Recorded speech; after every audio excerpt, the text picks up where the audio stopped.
안녕하세요. 오늘은 불안세대라는 책을 리뷰해보려 합니다. 이 책은 2010년대 초반부터 청소년 사이에서 급격히 증가한 불안과 우울증, 자해와 자살 등 심각한 정신건강 문제를 다루고 있는데요. 이 문제가 왜 생겨났고 어떻게 악화되었는지에 대해 아주 통찰력 있게 분석한 책입니다. 오늘 이 리뷰를 통해 책의 주요 내용과 저자의 주장에 대해 상세히 살펴보고 저의 생각도 함께 나눠보려고 합니다. 우선 이 책의 중요한 내용 중 하나는 2010년대 초반의 청소년들의 정신, 건강이 급격히 악화된 현상을 다루고 있다는 점입니다. 저자는 이 시기가 청소년들에게 스마트폰과 소셜미디어가 급격히 보급되던 시기와 정확히 맞물린다고 이야기합니다. 특히 2007년 아이폰이 출시되고 그로부터 몇 년 안에 스마트폰과 함께 인스타그램, 페이스북과 같은 소셜미디어가 폭발적으로 퍼져나갔죠. 이 기술의 확산은 청소년들에게 단순한 새로운 놀이 수단이 아니라 그들의 생활과 정신 상태를 완전히 바꿔놓은 변화의 시작이었다는 것입니다. 부모들도 자녀들이 소셜미디어에 빠져서 점점 더 현실과 멀어지고 정신적으로 불안정해지는 것을 목격했죠. 이 문제는 단순히 자녀가 스마트폰을 너무 많이 사용한다는 것을 넘어서서 스마트폰과 소셜미디어가 그들의 감정, 사고방식, 대인관계까지도 심각하게 왜곡시키고 있다는 점에서 심각합니다.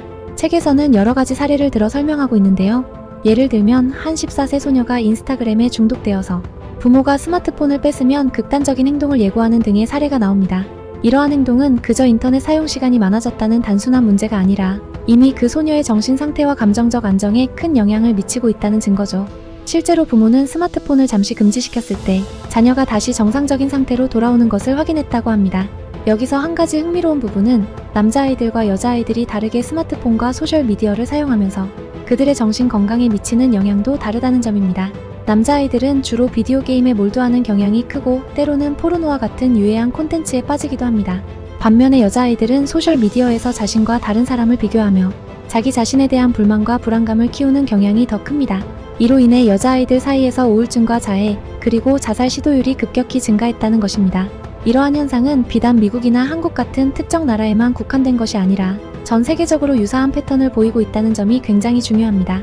북유럽 국가들에서도, 영어권 국가들에서도, 심지어 아시아에서도 비슷한 시기에 비슷한 문제가 발생했다는 것이죠. 이는 이 문제의 근본적인 원인이 사회나 경제적인 요인보다는 스마트폰과 소셜미디어라는 기술적 변화에 있다는 것을 강하게 시사합니다. 책에서는 특히 Z세대라고 불리는 1990년대 후반에서 2000년대 초반에 태어난 세대가 스마트폰과 소셜미디어를 사용하며 자라난 첫 번째 세대임을 강조합니다. 이들은 어릴 때부터 전자기기를 사용해왔고 학교에서도 스마트폰을 통해 친구들과 소통하는 세대입니다. 하지만 스마트폰과 소셜미디어가 그들의 일상에 깊숙이 들어오면서 그들은 점점 더 현실 세계에서의 관계보다는 가상 세계에서의 관계에 의존하게 되었습니다. 이것은 스마트폰을 갖지 않은 사람들에게도 영향을 미쳤습니다.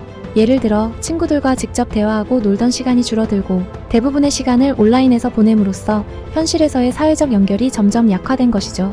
이는 우정과 관계의 단절로 이어졌고 결국 정신 건강에 심각한 악영향을 미쳤습니다. 책의 후반부에서는 불안과 우울증이 단순히 심리적인 문제를 넘어 신체적으로도 악영향을 미친다는 점을 강조합니다. 불안감이 극에 달하면 몸이 긴장하고 심리적인 고통이 육체적 고통으로까지 이어질 수 있다는 것입니다.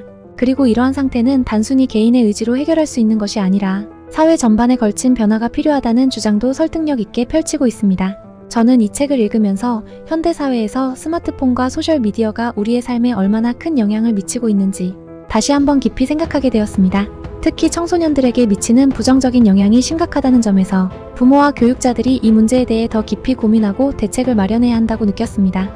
물론 기술의 발전은 우리 삶에 많은 이점을 가져다 줬습니다. 하지만 그 이면에 숨어있는 문제들에 대해서도 충분히 경각심을 가져야 한다고 생각합니다.